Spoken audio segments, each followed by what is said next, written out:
here. And people will keep joining and we'll just roll with it. So welcome everyone. Thank you so much for coming. My name is Yeji. I use she and they pronouns. I'm joining from Lenape Hoking, Occupy Lenape Land, otherwise known as New York City. I'm a law student and a legal intern with the Sustainable Economies Law Center. And through SELC, I've been working with Sogorea Te for a number of months. So I'm really excited to welcome you all today and especially grateful to our panelists for joining us in this conversation. This event is part of SELC's Teach Giving series. So next slide, Tia, please.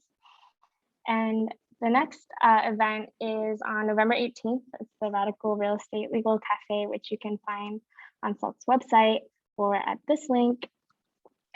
And next slide, please. And our agenda for today is I'll be doing a quick introduction and pass it to Inez from Sogorea Te Land Trust to give us, the grounding in Sogorea Te's vision of rematriation. Then we have 5 wonderful panelists who will be offering considerations from their different areas of practice, from real estate to land return relations, estate planning, and conservation easements, and nonprofit compliance. And by the end of it, we hope to have around 20 minutes for an open Q&A where you can ask the panelists anything. Please, if you can, do hold your questions until the end of the panelist presentations, and then we can take them in the Q&A. Although I will be trying to keep an eye on the chat, but we won't be having the panelists answer questions while they're in the presentation part of it. Next slide, please. So today we have Inez Izquierda from Sogorea Te Land Trust. I won't be giving the full bios, but you can find them on our event page and the panelists will be introducing themselves. So we have Inez from Sogorea Te Land Trust. Next slide, please. Alma Sungibek from Lake and Spears. Cassandra Ferreira with Green Tea Real Estate. Next slide. Ellen Fred with Conservation Partners. Maya West with Maya West Consulting. Next slide, please. And Alejandra Cruz from the Sustainable Economies Law Center. And next slide, please. So again, one back, please. Yeah, thank you. So again, we're really grateful to welcome everyone today. And the initial idea for this came out of SELC working with Sogorea Te on a toolkit for different legal pathways to rematriate land to Sogorea Te Land Trust. And this would just, supplement the many resources that Sogorea Te already has. So please do check out their website and they have a lot of rich information there. But we wanted, as we were developing this toolkit, to get consideration on the technical aspects from the various areas implicated by land returns that we just talked about in the agenda. And in doing this work, we've met these practitioners who are coming from these different areas. And we just wanted to be in conversation with them. We wanted to learn from them. So we're essentially just having that conversation in public with all of you, hoping to learn all together here. So with that in mind, we want to emphasize that we are kind of at the beginning of this conversation in several ways, in that Sogorea Te is just beginning to form relationships with these specific practitioners. And Inez will speak more on Sogorea Te's work, but Sogorea Te is also, actively making the road as they walk it. Given that the current legal and real estate systems are colonial to their core, the transformative work of rematriation that Sogorea Te is doing really challenges those systems, challenges people to be creative with those systems, even as we hope to move beyond them. So with that in mind, we want to make clear that the panelists are representing themselves, not Sogorea Te, but they're speaking from their own deep and rich experiences and what they've learned in the course of their work, especially with and from Indigenous people and in supporting land back situations. And we hope this is one step of many more to take to build the capacity of Indigenous and Black people themselves to be able to lead the work. And we recognize in that the majority of our panelists are not Indigenous folks and also include lots of white folks.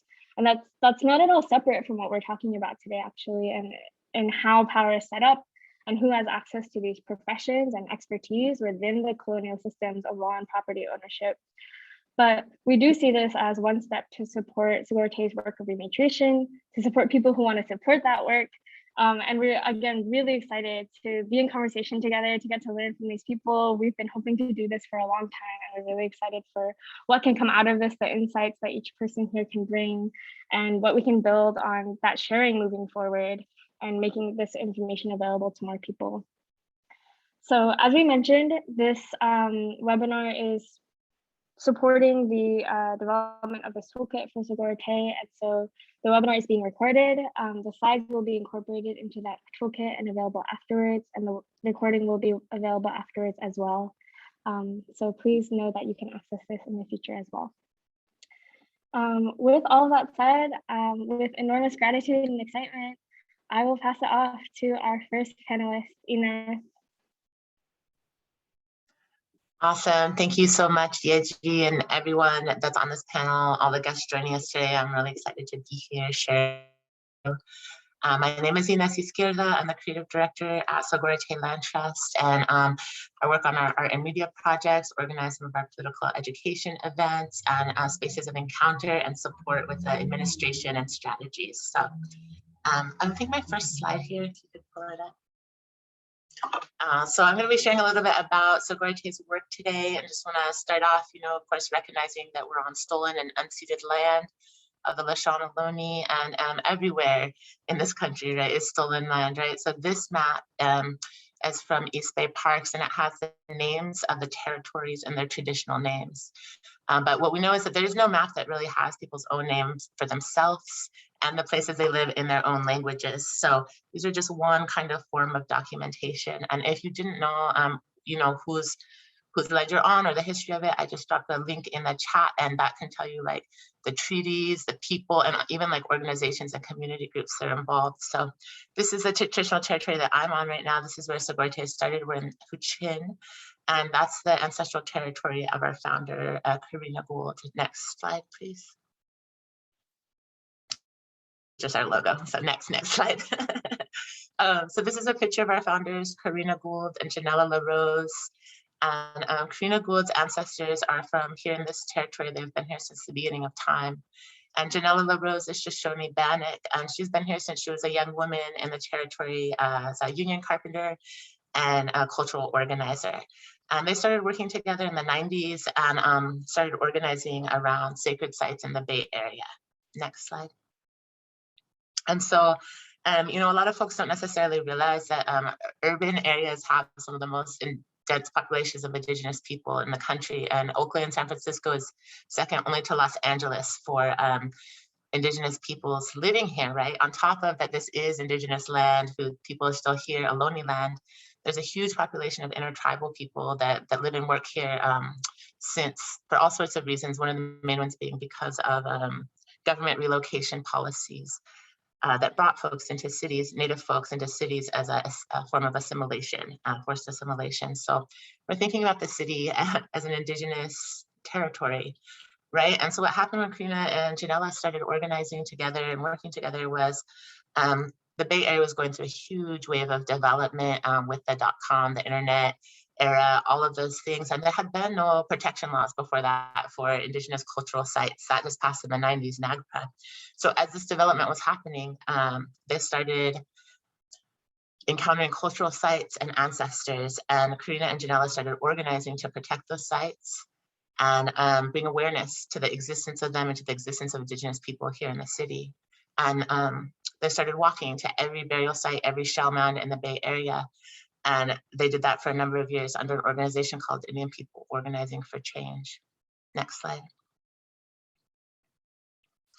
So this says Lashon at the top, but this is actually Sogorea Te, the site, Sogorea Te, the sacred site. And so when they were doing this organizing work, there was a threat to the sacred site Sogorea Te that was going to be developed, like so many places, that would be destroyed forever. And in line with this work, Karina and Janelle decided, like, no, we have to save this place. And they led a 109-day encampment there, a prayerful protest. They called people from all over the world to protect this place. And a lot of things came out of this protest, but one of them was that the site was protected through a cultural easement. And a cultural easement is a tool that some of our folks are going to talk about today that kind of led to this conversation of how can this group of activists and people from unrecognized tribes organize to access land together. And they started talking about using a land trust as a tool to bring this kind of sovereignty. So this is a picture of the occupation of Sogorea Te, also known as Glen Cove. Next slide. And so they started organizing under a land trust. I'm just giving you a little bit of history peek of the land. So many other things happened, but you know, a bunch of years after that, what happened, there was this crew out here in from Planning Justice, and they had gone to support our relatives at Standing Rock, right? And they're really impacted by that prayerful protest to protect the land there.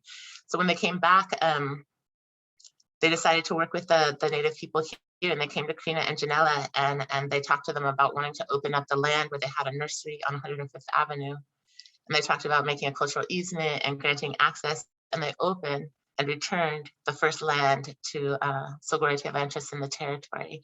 So this is an aerial shot, and you can see where the circle is where there's now a ceremonial arbor, the first arbor in 250 years. Along the side there is a cemented kind of like a creekway that used to be the Lashon Creek. So this is very close to ancestral village site of Karina's people, and she lives just up the road now. So this is the site. This is Lashon, and it's an amazing place there. We have a Hemetka, emergency response, gardens, medicine, a little outdoor classroom area, tools, all sorts of native plants growing, veggies. Amazing. Next slide. And so as we've been doing this work, I've been working with Sogorea for about 5 years now, and we've been starting to see all sorts of different ways that people are connecting to the work. You know, this work is really based on grassroots organizing. 20 years of, you know, deep community work is really supporting this. And so this is a picture of a Ramai garden, and this is I just want to talk a little bit about the different pathways of rematriation that we're working on with Sogorea Te Land Trust. And Ramai, this one has such a cool story, but ended up coming to us through another land trust. So we just want to note that you know, anyone that holds land in any way can really reach out and work with us to open access to that land. So in this way, we don't technically own this land, but we have a 99-year lease on this, and so we can access the 14 fruit trees there.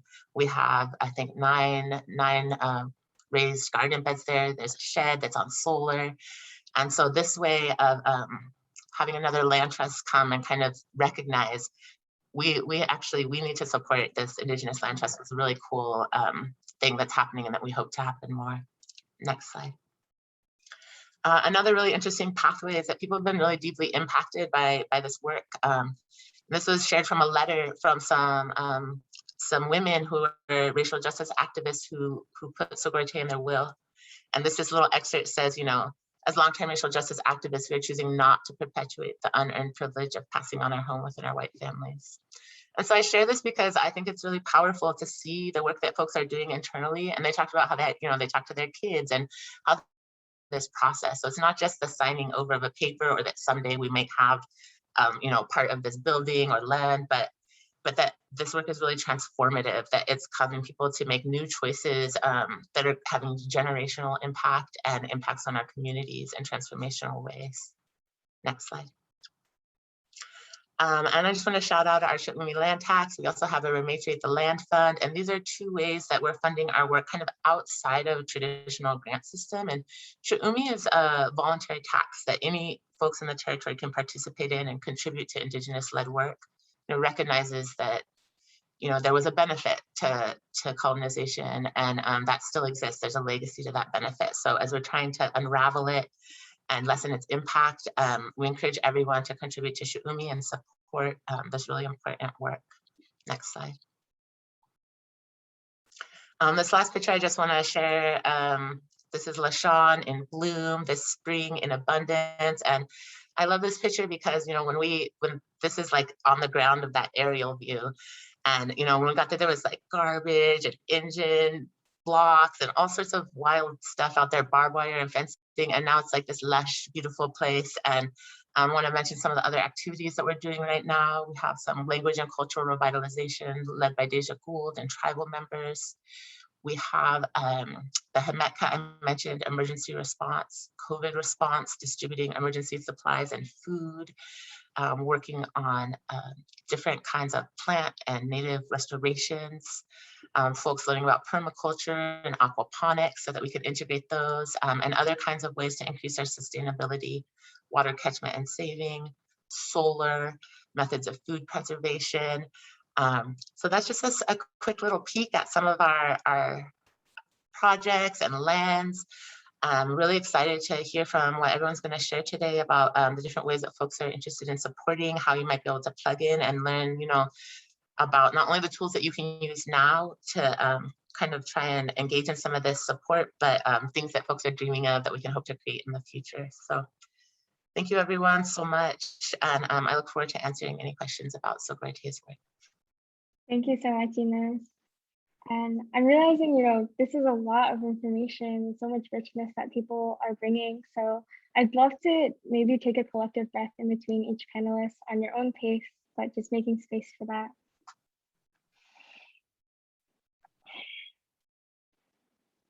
Thank you.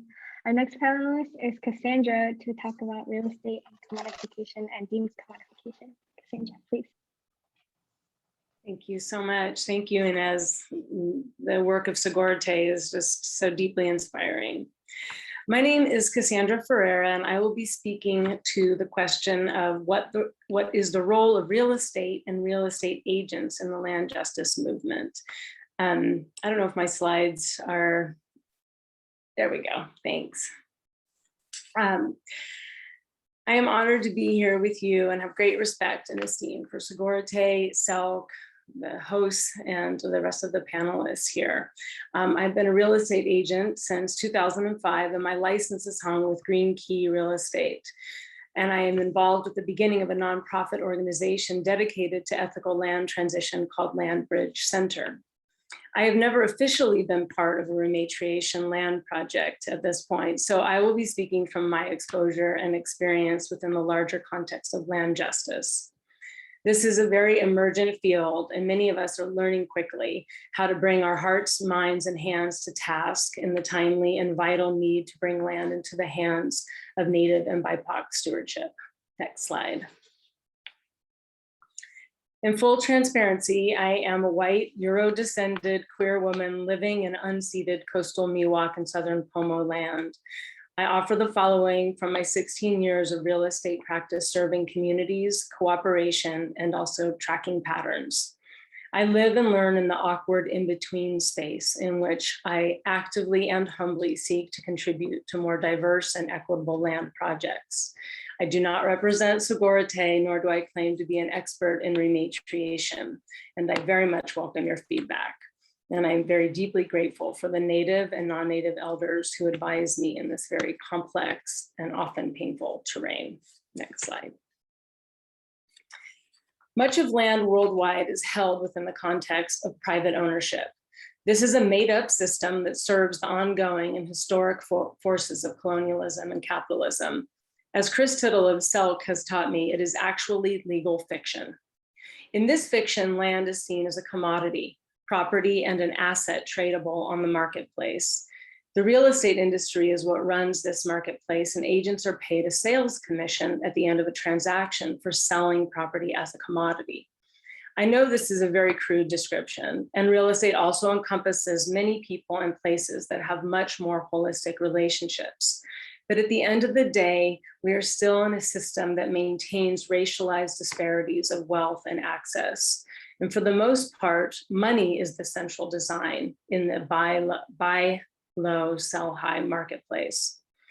The ethics that bind real estate agents to their clients and establish the rules of practice are regulated by real estate associations and state and federal governments. There are no intrinsic ethics of land justice, social equity, repair, or cooperation in real estate, although of course, many individual agents themselves can be very ethically grounded. Next slide. May this current system be one that we collectively bring more imagination to. May we collectively design a future in which land is listened to, commonly held, and regarded as sacred and unownable. In this future, may many more lands be stewarded by land trusts like Sogorea Te, and may land transitions come to be supported by facilitators with ethical roots of liberation, repair, cooperation, and kinship, and a strong accountability to the future as a higher priority than the bottom line. Next slide. Since we need to start where we are, here is a basic structure of real estate relationships. The language, as you'll see, highly supports the concept of land as a commodity, with sellers or owners hiring a listing agent to sell their property on the market. Buyers often have their own real estate agent called the selling agent, and this agent is also paid by the sellers as part of the cost of selling their property in a real estate transaction. If the listing agent and the selling agent are the same person, this is called dual agency. Next slide. Our objectification of the land also allows us to objectify ourselves and each other. So how can we work with what we have to help to get to where we are going? Next slide. Sometimes the real estate process can protect Native and BIPOC groups by providing a relationship buffer through having agency representation in an on-market real estate transaction. Sellers are often white folks, as the gross majority of land is still privately owned by people of European descent. Next slide. In the case of Shelterwood Collective, which is a BIPOC land reunion project in Cazadero, California, I was one of 2 agents who represented this group. After many months working to support an unlisted and potential reparations land project, we turned to the real estate market to find their home. After a brief search, we found a summer camp on over 900 acres, and they paid full price in a competitive bidding situation. One of their advisors, Rachel Bagby, used the powerful term of paying ransom to describe the process of buying land off the market to bring it into the context of justice and liberation. We learned a lot together in this journey, and we were also able to make progress on a new real estate agency compensation model, transitioning from sales to service. Along with our clients, my co-agent, Erica Jennings, and I designed a 100% transparent accounting of the commission, which allowed us to work as facilitators in both stages of the project. And at closing, we were able to credit $34,000 of what would have come as commission directly to the Shelterwood Collective. And I do have permission from Shelterwood to share about this with you. Next slide, please. To summarize, some of the benefits of working with current real estate market paradigm is that BIPOC groups have the opportunity to choose which location and infrastructure are going to best serve them. A more transactional and arm's length relationship can buffer racism and the well-meaning white people that often show up in a real estate process. A conventional transfer can provide a clear closure to past relationships and prevent lingering control on behalf of the sellers. The cost often is, in this case, you have to pay full market price, and the relationships are still transactional and embody an enduring legacy of colonialism. Next slide. The benefit of working with a real estate agent can be having an ally who understands the multiple stages of the real estate transition. And the process is supported by someone who is trained in due diligence aspects of physical inspection, financial capacity, title, and insurability. It is also helpful to have a professional who can understand the value that is created in the real estate market. And of course, the cost still remains that these people, these agents need to work often still by commission and at the end of and only get paid at the end of a very complex and tenuous process. Next slide. Over time in the land justice movement, I hope we will gain more experience at reframing the relationships and the language that we use in a land transition. My colleague Cooper Freeman of Rightful Return calls sellers title holders in a land transition. And title holders. And instead of buyers, we see the possibility of a new language of reunion, or in Sogorea Te's case, rematriation. In this situation, the land is not a commodity, but expands to hold the whole present and historic context, and is the place that all parties can, in the transition, can orient themselves and come into right relationship. Then real estate agents and attorneys can play the role of facilitator of a transition. Next slide. Here are some best practices to ethically transition land while operating within the current real estate market. Try to find ethically aligned real estate agents and to have a small team of 2 to 3 people to interface with the real estate agents. Regularly meeting as a team with your attorneys to support ongoing complexities of the real estate transition. And remember, this is still a relational journey. So addressing issues as they come up and build trust. And depending on the situation, you can use strategic positionality when interfacing with the real estate industry. Last slide. We have a long way to go before we have transitioned how we are all in relationship with and as the land. There is one slide before this. Oops. There we go. Thank you for allowing me to share a bit about how real estate and real estate agents can serve the land justice movement. I leave you with these questions. What if we all had nowhere to go but down and into the land beneath our feet? What stories would we find there? Who would we be sharing them with? And what would our responsibility be to these relationships? Thank you. Thank you so much, Cassandra. Whew, okay, again, I invite everyone to take a breath at whatever pace you would like. Wonderful. And I feel like your questions lead us really well into our next panelist, which is Maya West. So please take it away, Maya. Good afternoon, everybody. My name is Maya, and I just want to acknowledge and say thank you to Inez and Cassandra for opening us so beautifully into our context for today. And I've already learned so much, so I'm glad to be here. Thank you for those shares. And Sogorea Te, thank you for inviting me to be here. My name is Maya, and I'm a certified mediator, educator, and consultant. And I provide support for successful tribal engagement, tribal governance, and land-based agreements. I am a former attorney with 15 years of experience as a litigator and transactional attorney with a specific focus on land use, real estate, business, nonprofit governance. My current role is as a peacemaker and bridge builder between two worldviews and ways of being and knowing. I'm also the founder of the Healing and Reconciliation Institute. I'm currently living in Esalen-Rumsen territory. I'm currently located in Central Coast of California, and I'm displaced person from Latvia with a disrupted lineage that came from the way my family arrived here. I'm really glad to be here, and I speak as a practitioner who has had the deep pleasure of getting to witness and be a part of these transactions, relations, and however they are choose to be categorized by the nation being served, and also that I'm here with my own perspective, and that I'm a celebrator of Sogorea Te, which is why I'm here, and to offer what I've learned along the way. Next slide. And so we're going to just share a few things today. We're going to speak a little bit in the context that I will contribute towards successful land return. And I'll speak about some challenges and then some resources before we move forward. A few things that kind of we look to when we're talking about a strong relationship for land return is we're looking at due diligence.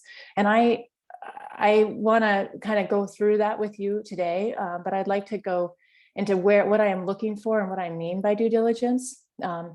There's the family readiness, meaning the donor or the current owner of the land. There is a land readiness, which speaks to some of the things that Cassandra touched on. And then there's a tribe and nation readiness, which also goes to what Inez was sharing, which is what's the best fit for the indigenous-led organization or tribe. And then time.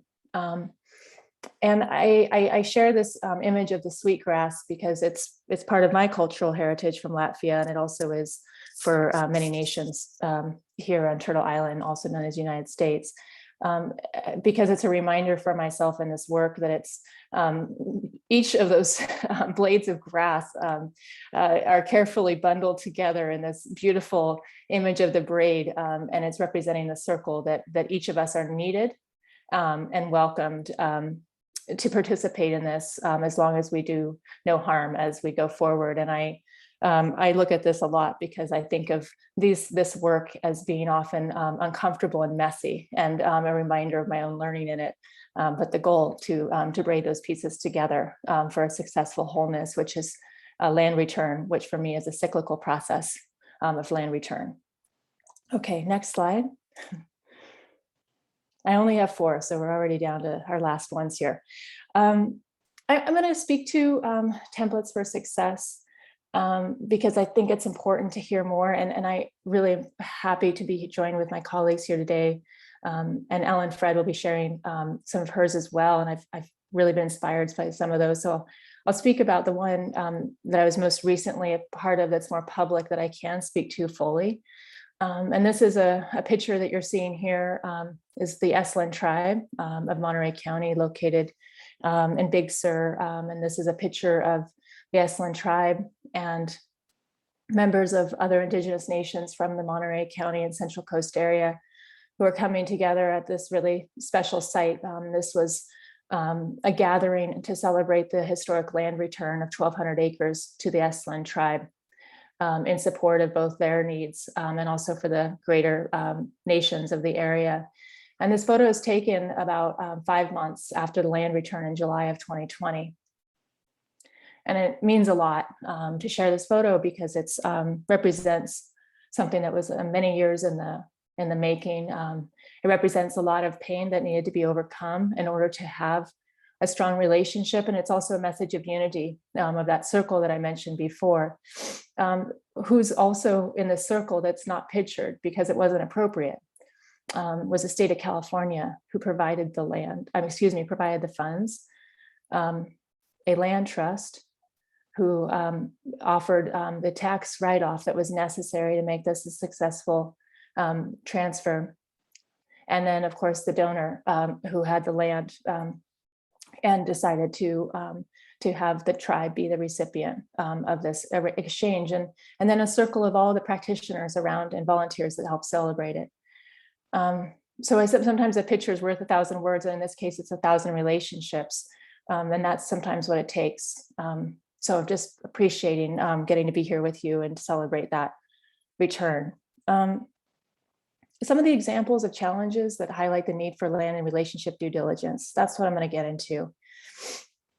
It's very important to be aware of the types of harmful land returns so that we can do better. And I've had the privilege and the challenge of being in a lot of confidential settings around these exchanges. So I'm going to share some of these things with you all that have kind of come to me along the way and what I have been taught by the indigenous peoples that have been patient enough with me to teach me along the way.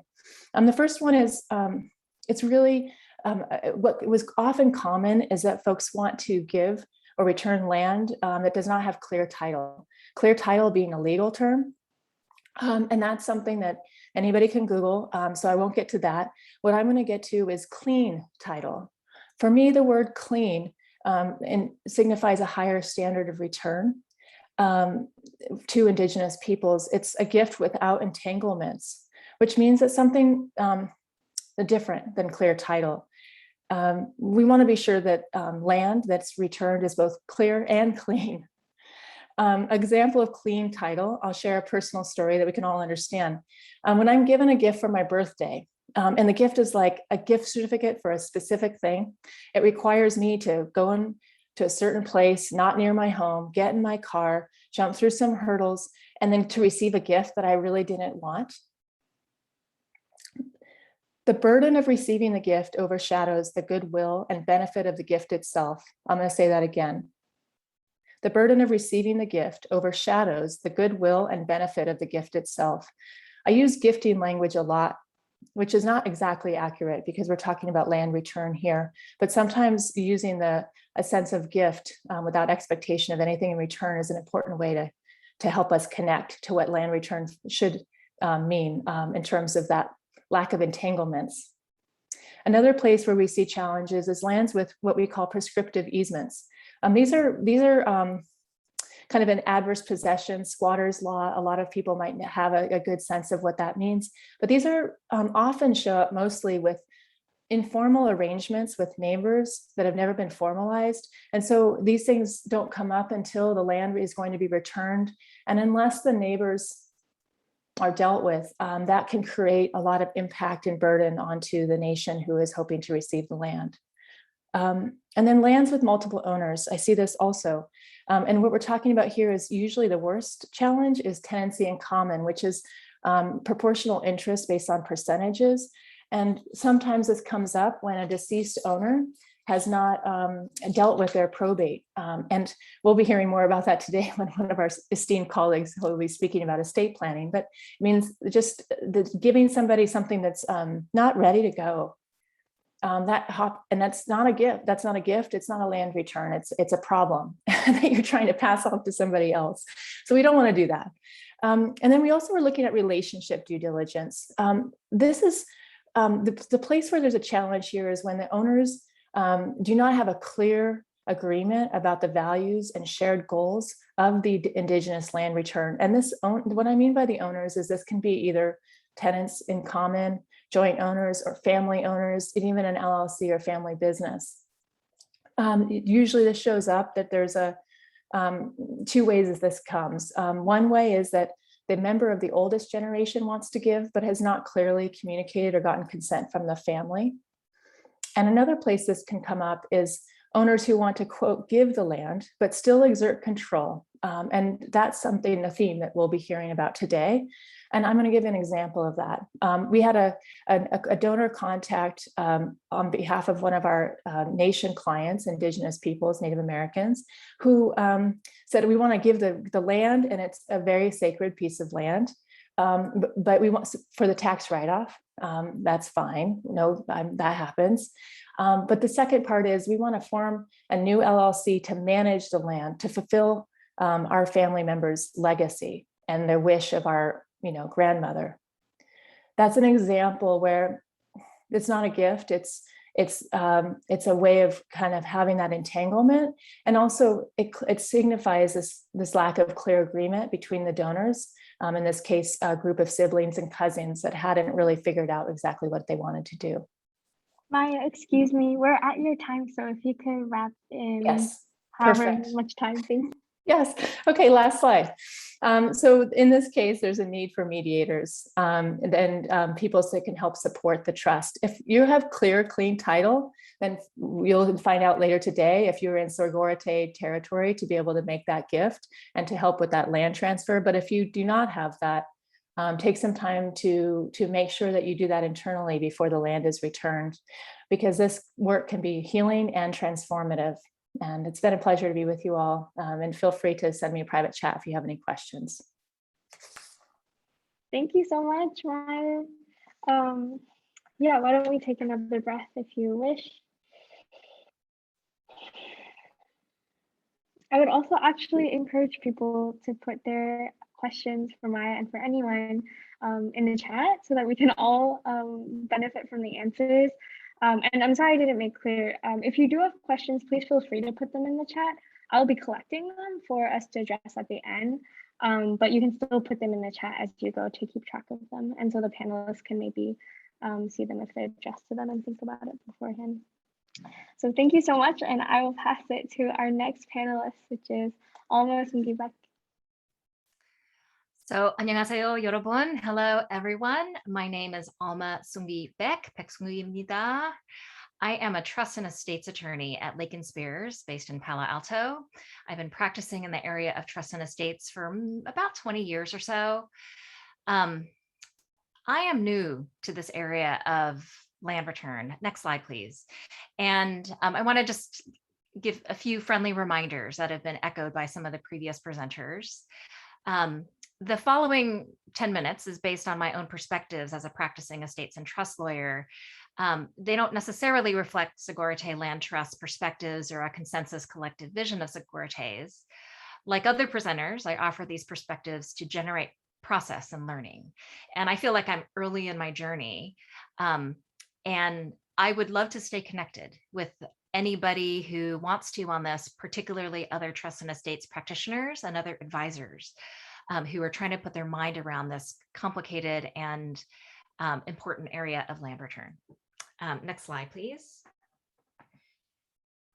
I live on Rematriate Ohlone land, also known as Yalamu in San Francisco, California, USA. And what I've noticed is, the last few years, I've gotten much more involved in climate justice and efforts to end the climate crisis. And the land back, land return conversation is very active in climate justice circles. And I've also noticed that I've had clients start bringing it up to me, because I think the awareness and the greater awareness in this last period around racial justice and around the importance of Indigenous sovereignty has accelerated the conversation, which is great. And, I didn't read my first article about land back and land return until maybe less than 2 years ago, which for somebody who's been practicing in the area for about 20 years, it was almost shocking to me to read it and then be like, why is this the first article that I've read? And why have I not been hearing about this in the trust and estates community? I think there's more and more conversations happening in the trust and estates community, which is very exciting. And I expect it will continue to increase exponentially over this next period as awareness raises. So I want to echo some of the things that some of the previous speakers have mentioned about terminology. I know that in the estates and trust world, we use the word gift, and it has a legal meaning as it relates to gift taxes and gifting and complete gifts and incomplete gifts. But in this area of land return and rematriation, it seems somewhat inappropriate, because how can you gift something back to someone that shouldn't have belonged to you, when you're returning land to people? So I've been shifting my language somewhat to be talking about transferring. And I think that Cassandra was mentioning some other language that I wrote down, title holders. Transferring and transferring back. I think it's important to at least mention and highlight the terminology that we use kind of in this current legal system of land ownership and private land ownership, and the concept of land ownership, which was an imposed concept on the land here in what we now know as North America. Okay, so that's just the entree or the appetizer, if you will. So then I was thinking, what does it really take to transfer land back to Indigenous tribes and Indigenous organizations? And on the one hand, it's simple, and the other hand, it's complex. So let's talk about what's simple. Part of why I was invited to this panel was to talk somewhat about the mechanics. What are kind of the real-time things people should be thinking about if they have their mind on transferring land back, either now or upon death, like in our estate planning documents? So, when you're transferring property, you sign a transfer deed, and then it goes to the person or the organization or the tribe. Or you include language in your will or trust that bequests things and bequests land and property and money and whatnot. That's the simple part of it. The complex part we've already started touching upon. Next slide, please. And really, it's kind of like the underlying concept, which is, what are we doing here when we're returning land? And the way I was thinking about it is, we're setting something right.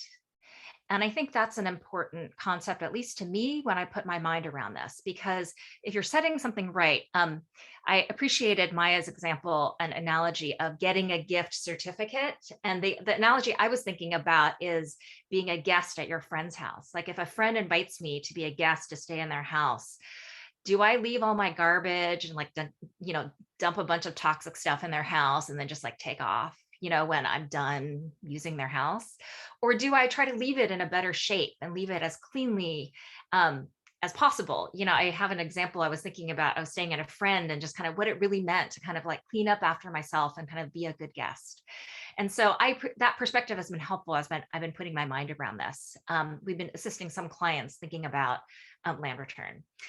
So from that perspective, let's talk about some pitfalls. Next slide, please. These pitfalls I've been picking up by being part of this community of people that the Sustainable Economies Law Center has pulled together to generate this community and start these conversations. And I've had a chance to talk with folks at Sogorea Te Land Trust and some other Indigenous groups. And number one is rushing the transfer. So this is interesting, because there is a lot of rushing that happens in quote, gift and estate work, because you have a tax deadline. There's a big one coming up where a lot of people were really concerned that the gift tax exemption or the estate tax exemption would go down significantly in 2022. They were scared of it, concerned about it last year as well for 2021. This just comes up as a regular part of our practices as trust and estates lawyers. And just keep in mind that rushing a transfer, I've heard a number of stories of kind of efforts for land return and rematriation, where really it's just kind of like, hey, can you accept this in the next 2 weeks? And honestly, just like you would when you're purchasing property, if you're receiving property as a transfer or as a land back, the group and organization is going to want to do due diligence on it. So creating a bunch of extra burden just because you have a tax deadline, that's a bit of a bummer. It's not the thing you want to do as a guest on someone else's house or someone else's land. So some practical options, I was like, can the property or funds be parked somewhere else? A donor advised fund, a charitable entity somewhere in the meantime for purposes of your deadline or your sales deadline or whatnot, to give time for the potential recipient to decide whether they'll accept it. So these are questions. All right, next slide, please. Number 2, this has been also discussed by previous speakers, which is leaving a mess. And it might be an environmental cleanup mess. It might be a financial mess. And it's interesting, and this is where the framing in my mind of thinking about not leaving a mess and putting something right, which is there are financial burdens that come with owning land directly. And, there have been some offers of transferring land to Native groups and Indigenous groups, and some of them are very expensive to run. So really the question is that if you're going to set things right, you want to be thinking about what is actually going to mean for the recipient. How much will it cost for them to keep the property? Can you leave additional funds to offset this? Keep in mind that like many nonprofit organizations, Indigenous nonprofits have limited resources of staff and funding. So, is it going to require that kind of time from them, or how much of it can you clean up on your end with your advisors before it actually goes to any group or organization? And the last one, family drama. Maya was referring to this somewhat just in terms of there are many different kinds of family drama as it relates to land, property, inheritance, transfers of property. I've noticed in my practice, there's a lot of attachment people have to real property in particular ways. Often in like, I want to leave this to my kids and grandkids in a way that they can never sell it. I get that a lot. And I'm like, do you really think your kids or grandkids are going to benefit from never being able to sell this? And so that is the other thing to be looking at, is what's the family drama and how unencumbered can you give it to an organization or an Indigenous group? All right, next slide. All right, I'm going to try to speed up here. I only have 4 pitfalls. Practical tips, like I mentioned, clean up the transfer before it's made. Be a good guest when you leave. Leave instructions for your trustee or executor to clean it up before it's transferred. So as you're thinking forward, I was thinking like, well, if you're going to give a house or if you're going to give a piece of property, how many tens or hundreds of thousands of cash should you also give with that transfer? Because you want to think about what is it going to take to actually receive it and rematriate it, and use it for the purposes of the organization. All right, next slide, please. All right, pitfall number 3, trying to control after the transfer. I'm just going to read these because I'm running out of time. Are you trying to leave the property in a trust controlled by your family? I'm not sure that's a real land return rematriation. Are you trying to require the land be used only for specific purposes that you have in mind rather than the Indigenous groups? I think it's important to remember Indigenous sovereignty means Indigenous sovereignty. So if you're transferring land back, you want to let them be in charge of the land and what happens to it. If the transfer is about setting something right, would you consider leaving it outright instead? And are you okay with the property being sold if needed to generate funds that promote the Indigenous group's overall goals and priorities of their choosing? Next slide, please.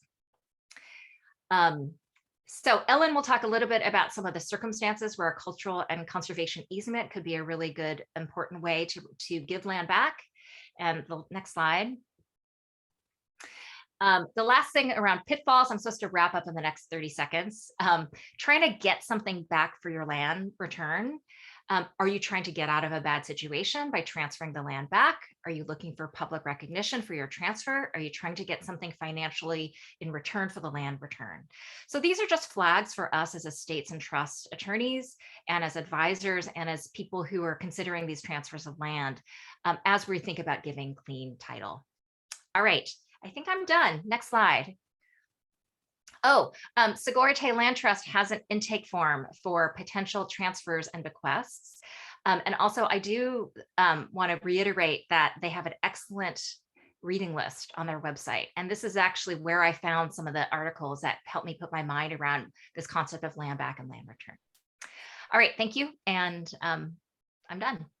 Thank you so much, Alma. And we'll be sharing the link to that form once the panelists are all through. So again, I invite everyone to take a breath if they want to. Wow, lots of information being shared here, lots of learning. And I love the referencing back to each other here. So I'll pass it to our next panelist, which is Ellen Fred from Conservation Party. Okay, thank you so much. Keep going one slide ahead. I think that might have been the last one of Elma's. There it is, thank you. So I'm so glad to be here. My name is Ellen Fred. I am actually streaming in from Anishinaabe land in northern Michigan, but I primarily practice in California. I practice nationally, but I primarily practice in California, and I'm going to be talking about a project I worked on a couple years ago that focused on land return, cultural access in Northern California. I'm going to borrow some of Elma's disclaimers or reminders. I've been practicing 20 years as well, but I only learned about these types of transactions about 2 or 3 years ago as well. I attended a panel where I learned about cultural access to the Mid-Peninsula Open Space District just south of San Francisco. And I was so intrigued, and very soon thereafter, coincidentally, I was contacted by a tribal member in Northern California wanting to do one of these types of projects. It seemed like perfect timing. Next slide, please.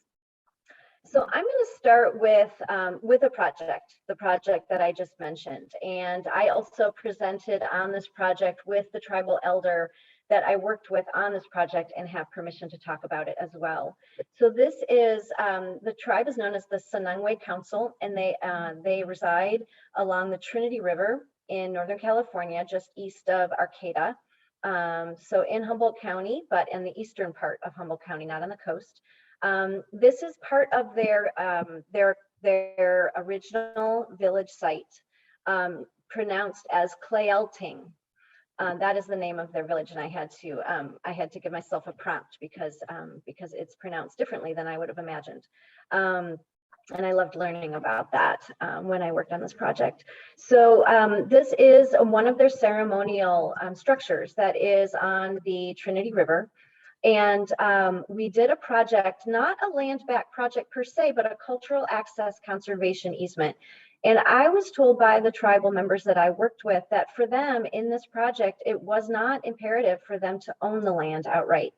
They were extremely moved and appreciative, excited about having full legal access to their original home site, their original village, without the need for them to own it. They were perfectly happy at this moment to be able to feel like they could be on the land without trespassing or being on someone else's land. They had the free right to be there, use it, and I'll go into those details. Next slide, please. So this picture is actually standing at the ceremonial site, looking back toward the land that was put into a cultural conservation easement. The part of the property that was put in conservation easement was not the part that was actually on the river, but it was the part of the village that was right in the confluence of the South Fork Trinity River and the Trinity River. And the name of the village, Clayelting, actually means where the rivers meet. And the importance that their village was much bigger than the 6 acres that we protected with this conservation easement, but it was the heart of it. It is the confluence, the site of the confluence. And there's so many important details about this land that I don't have time to share, but one of the aspects is that as part of their ceremonies, they would process through the village site to the river. And part of their ceremony involved the procession. Next slide. I have a picture that was shared with me of the ceremony that they had just done before the project closed. And this is the sun is participating here. So this was the procession of walking through their village site that we protected to the structure. And that structure is used primarily for coming of age ceremonies for the female members of their tribe. So I share that just as a case study and just to give some context to what we're talking about here today. Next slide, please. So what is a conservation easement? Oh, is there, well, maybe this is the next one, I'm sorry. So, yep, you're right. Sorry, no, go back. Yep, I forgot about this one. Thank you. So, so there are many ways to convey a conservation easement. They can be donated, they can actually be purchased by the holder of the conservation easement, or they can be what's known as bargain sold or bargain purchased, which is when they are purchased for less than their fair market value, and that affords the donor both a charitable contribution and some proceeds from the sale. Sometimes that is used by people that need landowners that need some cash proceeds, but also wish to make a charitable contribution. They also might be used in the mitigation context if, say, cultural resources or other important attributes of the property are being protected to offset damage elsewhere. Next slide, please. So this is actually the definition of a conservation easement taken from the California Code. And the code is important because conservation easements are a creature of statute. They are an interest in land, a lesser interest than the fee. So the landowner continues to own the land while the holder of the conservation easement holds certain rights. And the purpose of conservation easements are typically to retain land predominantly in its natural, scenic, historical, agricultural, forested, or open space condition. They are required to be perpetual, which I think is a wonderful aspect and affords this protection to the tribe that they have a perpetual access to this land. It's not going to change, be rescinded by some family squabble down the road. This is in place in perpetuity. And the particular characteristics are very flexible and can be tailored to the particular circumstances, which is what we used here. We used very creative and somewhat cutting edge aspects because cultural easements are somewhat new. Next slide, please. So the eligible holders, conservation easements can be held by only certain types of entities. And in California, we are so lucky to have the opportunity to convey conservation easements to tribes. That is not a typical aspect of all states, what's known as the Enabling Act, which is the statute that enables conservation easements to exist in those jurisdictions. So the first one, A, is just your typical land trust nonprofit organization. It might be how Sogorea Te is organized. I'm not, I don't represent them and I can't speak for them, but that might be how they are set up.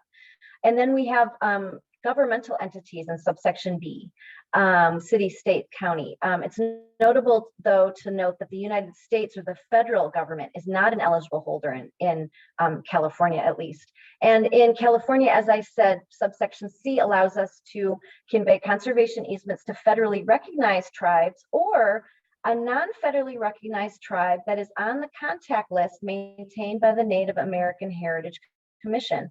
And that is extremely important because there are many groups, many tribes who are organized and recognized, not federally, but in our state. And that's extremely important aspect of our code. Next slide, please.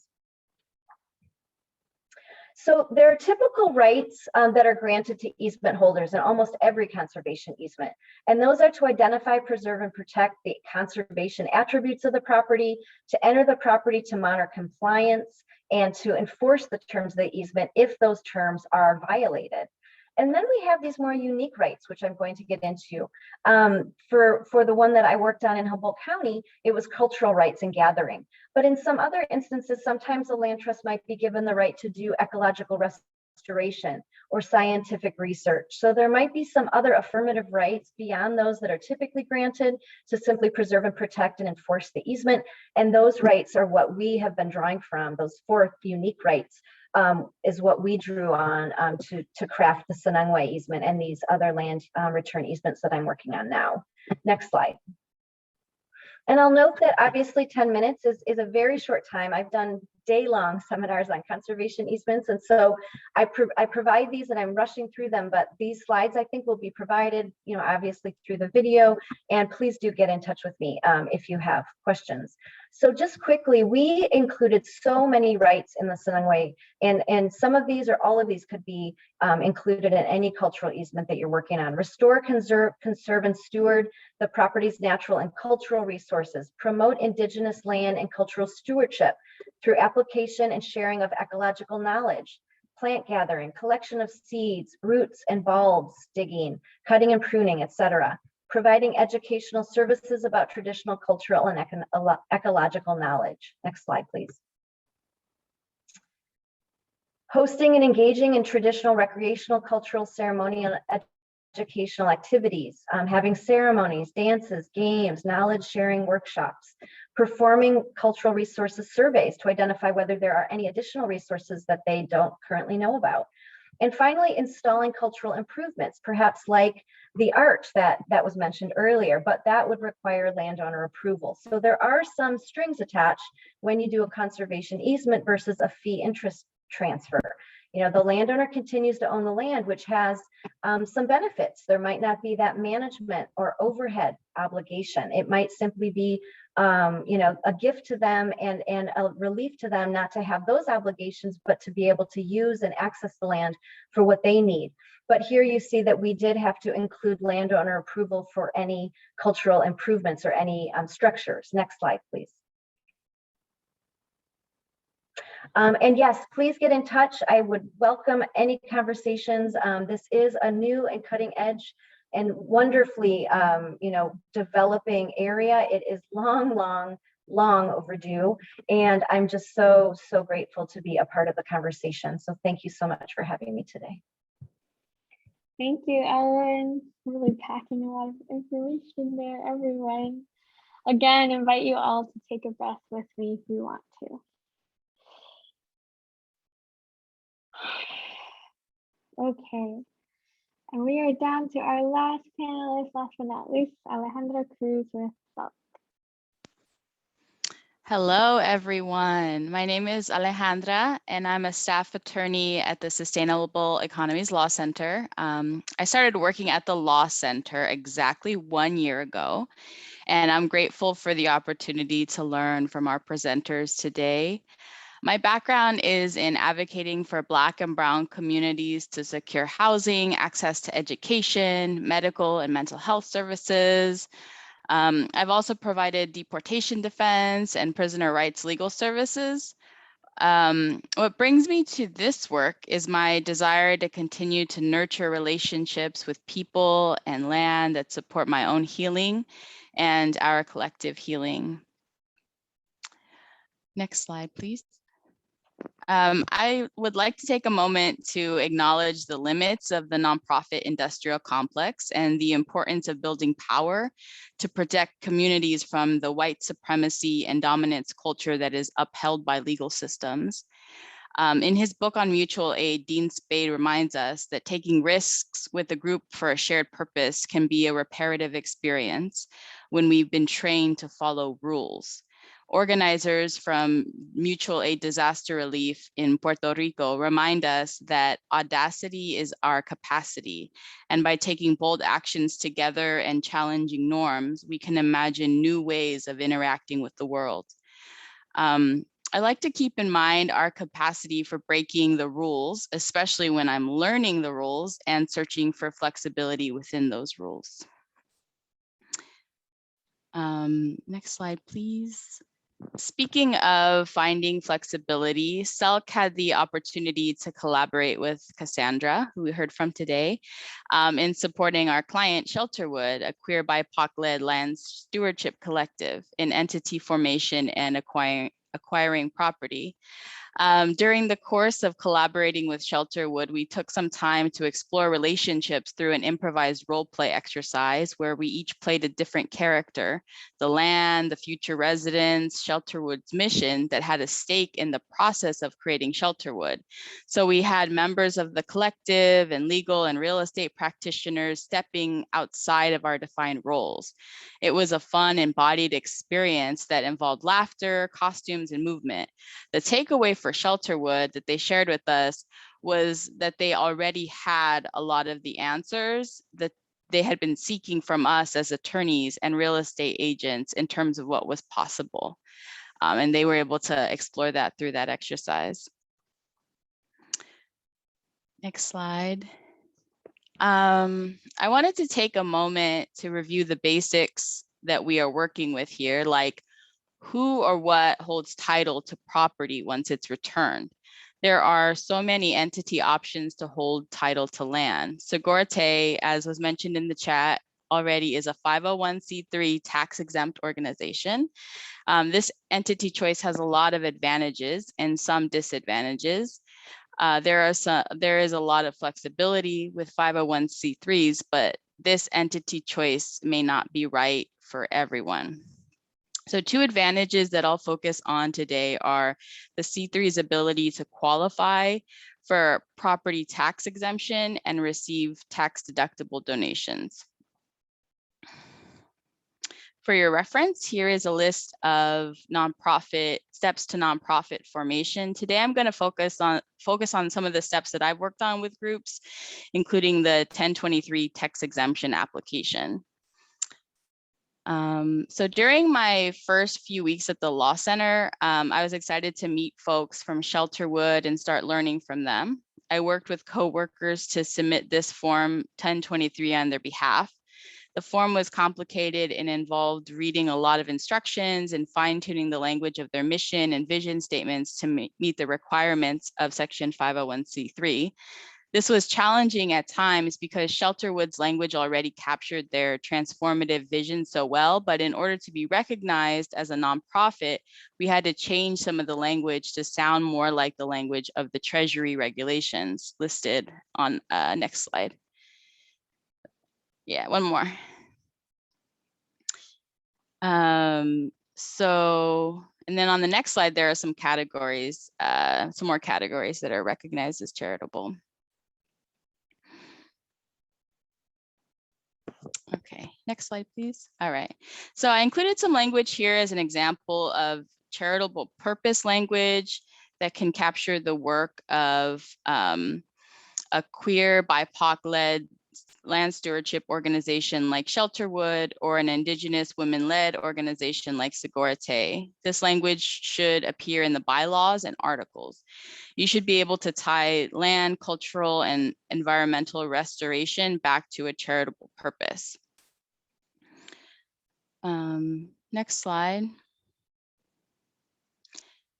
As an attachment to the Form 1023, the org will include a narrative description of activities that will further their tax exempt purpose.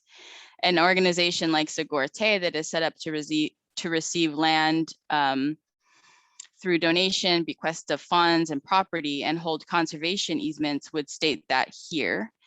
Even though it may seem obvious, you should also explain how activities like community education, participation in ceremony, and land stewardship are tied to the land.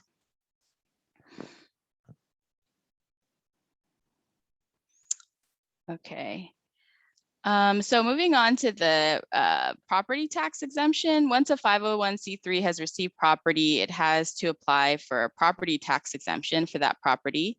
Not all C3 exempt purposes qualify. So to be eligible, the property must be irrevocably dedicated to charitable purposes, and upon dissolution, the property should not be used to benefit any private person. On the next slide, there are 2 forms that need to be submitted to the county assessor to get started. It's important that the description of the activities taking place on this specific property further the organization's charitable purpose. And my next slides are focusing on tax deductibility. there is this is like some of the info that we've shared in consults with property owners looking to donate their property to orgs like Sogorea Te. So donation of land is deductible if made to a qualifying 501c3 like Sogorea Te. The seller's donation is the fair market value of the property, but the deduction can exceed 60% of their adjusted gross income. Next slide. The seller can carry over deductions for donations that exceed 60% of your AGI for 5 years, and you generally can't deduct a partial interest in your property. So the information in the next few slides is more on tax deductibility, some of the details, and those will be made available with this presentation online. So thank you so much, everyone, and I'll pass it back to Yeji for Q&A. Thank you, everyone. Thank you so much, panelists. Wow. Okay, I'm gonna do one more breath to ground us. So please, if you wish. Okay, that was so much information shared, and we also already have several questions lined up. So I'll go ahead and start leading us through them. We have 8 questions so far, so we might want maybe just one or two panelists to respond to each. And if you do have continued questions, please do put them in the chat, though we might not get to all of them. But again, we're hoping that we can have more conversations.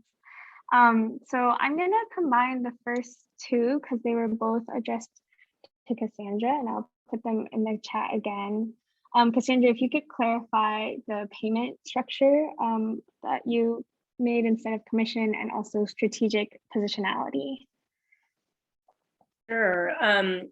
So with the payment structure, what we were able to do is to bill hourly. So we just kept track of the time that we spent working on the original attempt at reparations, which was plagued by the difficulties that the other panelists described. We were able to work on that project and then shift strategies to the real estate. And Shelterwood had funding to be able to pay us as we went. And so then when we got to the point where there was a large commission attached to the work, then we were able to pay them back for everything that they had hired us, that they had used to hire us, and additionally contribute $34,000 to their organization. So we designed that as a plan with Shelterwood ahead of time. We said, hey, let's see how far we could take this together. And it was a really beautiful and trust building process that served their organization. And it was great to be able to do that. So the question on strategic positionality, I really learned a lot about that in the Shelterwood process, as well as is happening in other real estate return projects that I'm involved in, and that I can use the fact that I am a white woman who has a bunch of real estate experience and knows how to speak the language, that I can go into spaces that and navigate in solidarity with the people that I'm working with and for. And so it's sort of like putting me in front when it serves the group, but then I can take a step back and be led. And so it's really like we're working together, navigating whoever needs to be in front to best serve the groups. Yeah. Thank you, Cassandra.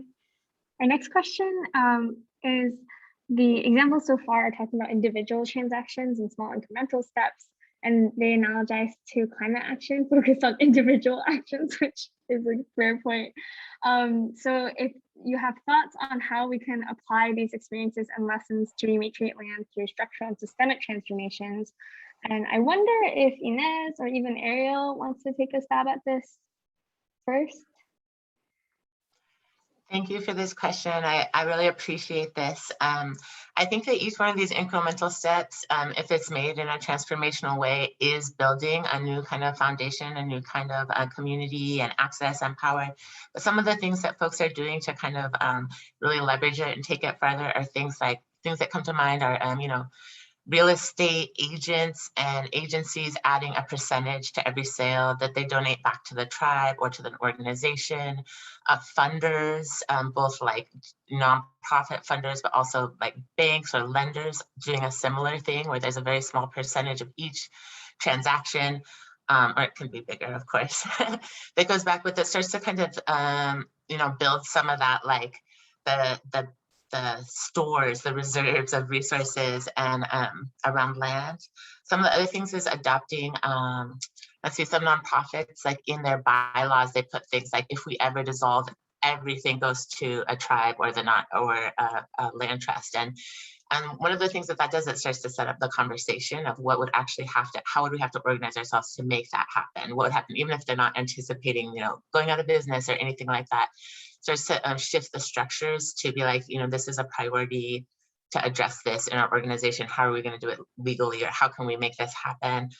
And then some of the other pieces is just, anyone can, I know there's a question earlier about, can the land trust own the land and lease it out? And that's a situation that very much can happen. And that's a great way to support is, that Sogorea Te Land Trust owns the land. And then let's say at Planning Justice still has their nursery there. They're still operating their business and they will be leasing that long term, while some of those benefits go to Sogorea Te Land Trust and the tribe. So those are some initial kind of thoughts that kind of like build up some of the transformation in a bigger way than like an individual house or yard or something. So thank you so much. And I'll always be thinking about more ways to do that too. So if anyone else has comments, that'd be amazing. Thank you. Yeah, any brief additions? I'll share just to add that my perspective is this work is both regional and relational. So we start with the relationships, we have trust, and then there's this forum and all of the folks that have joined us today, who are all collectively walking this talk. And what has been taught to me, it's not necessarily what we do, it's not those tangible outputs, but it's the how. And I feel like each of our actions individually in these regions or these relationships, circles that we find ourselves in, and that we take responsibility for those. We take a responsibility for those stewardships of our watersheds or landscapes that we find ourselves in, that in itself is systemic and structural change. Appreciate the perspective on that question. Thank you. I have a next one for Alma, since I'm just going to count in as mentioning the lease question, addressing that around the pitfalls around money and when your client isn't necessarily like a super wealthy person with a lot of financial resources.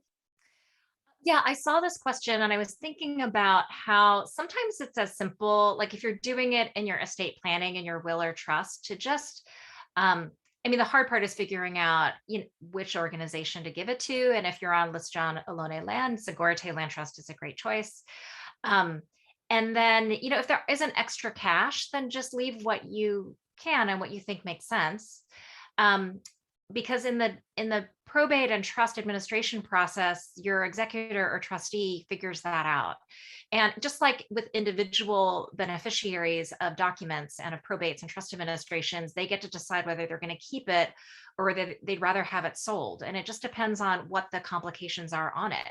It might be the perfect thing for Sogorea Te Land Trust to keep. It might make more sense for them to sell it and keep the funds so that they can fund the work they're doing on other land. The interesting thing is sometimes when we're doing estate planning, when I'm doing estate planning with clients, I'm trying to get it done within a certain timeline just to make sure they have it done.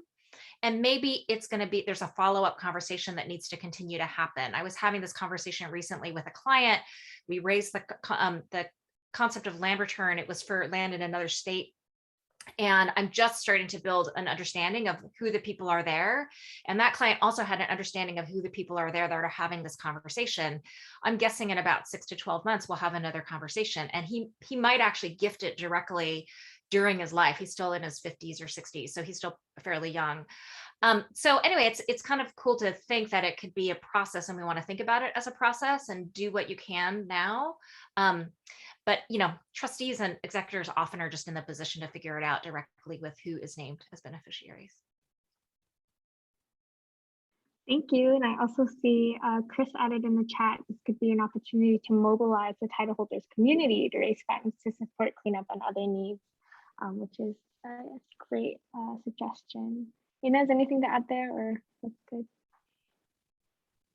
Yeah, cool. Okay, this is interesting. What do you do when you have competition for the land conservation mechanism between maybe a conservation trust and a tribe? Both want stewardship. Have people run into this situation? I have a recent example.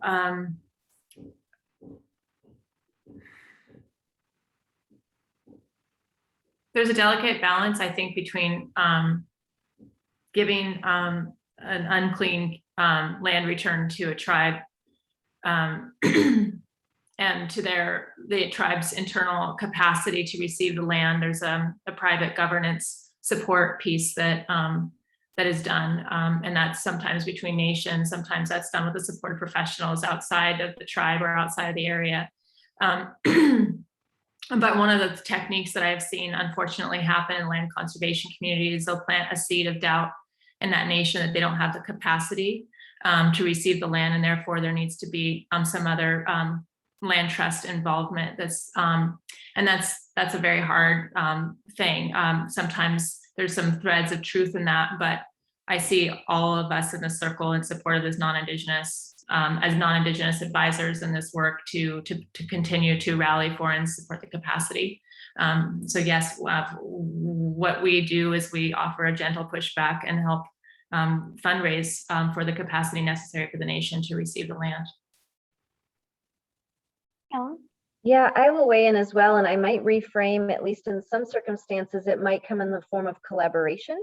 And in the sense that, traditional land trusts or land trusts that are more focused on conservation and have been receiving conservation easements for a number of years might partner with an Indigenous entity, whether the tribe, because in California, as I said, they can hold conservation easements, or an Indigenous-led land trust, and there can be co-grantees.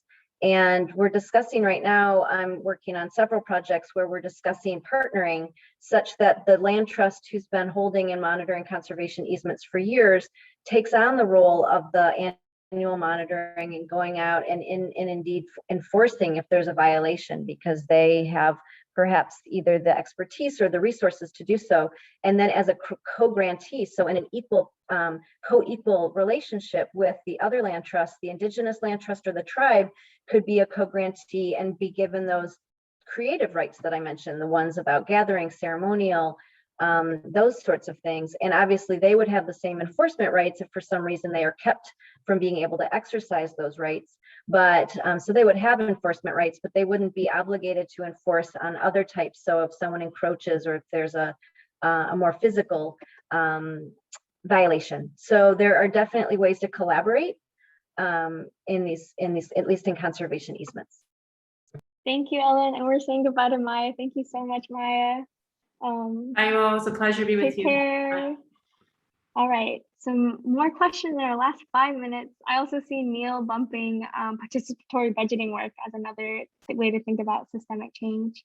I love how much imagining people are already doing and asking these questions. This one is from someone working on a transit project and thinking if there's ways to rematriate public lands, especially if we can expand transit. I believe Sogorea, anyone game to answer this?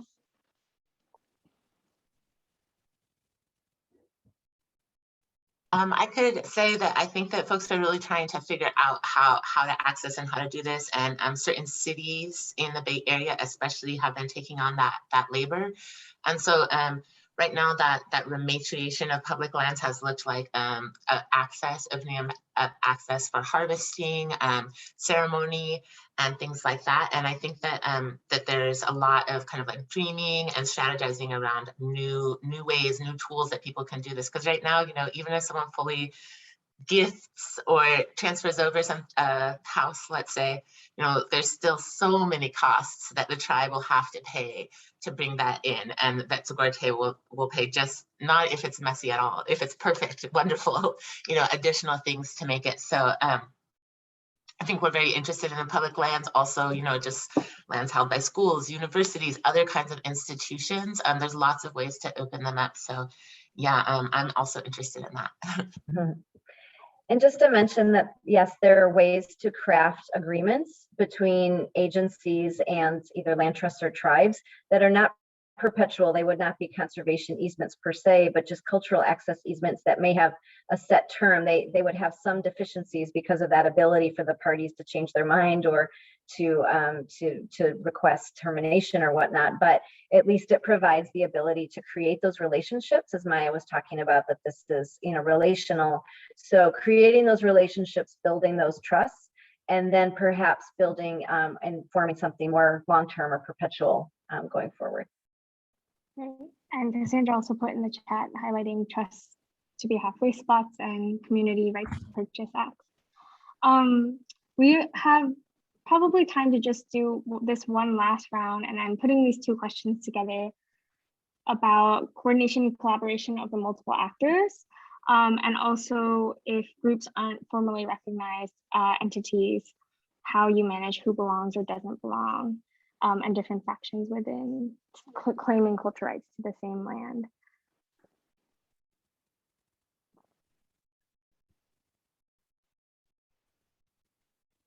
Any thoughts here? And you can take either part of any of those questions since we don't have too much time. Yes, please, Cassandra. Well, I've sort of spoken to the coordination, collaboration of multiple actors in a real estate process. And it's also, I mean, I wish Maya was still here for this, because there's a great need for people to understand how to help support a complex land return process. And especially when it's not like the clear real estate, like more conventional real estate process, and to get everybody on board and agree to that. I feel like that's a real edge of professional endeavor, is how to hold those land transitions really well. So just saying, a lot of learning happening there. Thank you. And I see Neil and other folks offering thoughts in the chat. Oh, go ahead, Alma.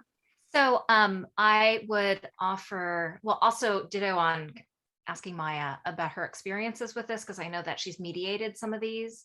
And I've also heard examples of other organizations, other parts of the state that have mediated through, for example, I forgot the name of the organization, but there's an organization in Southern California where there was an organization that isn't dedicated to a specific tribe, and they decided that that organization would hold the land trust, for which several tribes had were stakeholders, and that actually worked out to be a good solution. So it wasn't directly to a specific tribe.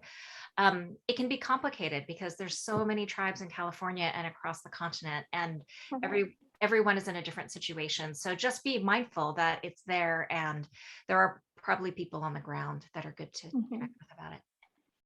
Thank you. I see we're at time. I think this has been such a rich conversation. Thank you so much to everyone for the questions. Thank you for everything that the panelists were able to contribute. So much gratitude here. And as a reminder, we will be posting the slides and the recording to this. And also I want to bump that Sogorea Te has prepared a preliminary form that you can fill out if you yourself hold land and are interested in rematriating that land to Sogorea Te, specifically Lisjan Ohlone land. So I'll leave that in the chat. And with that, just huge gratitude to everyone who joined us today, and especially our panelists and Sogorea Te for their work of rematriation. Thank you so much, everyone. Take care. Thanks, everyone. Bye. Good to be with you. Bye. Bye.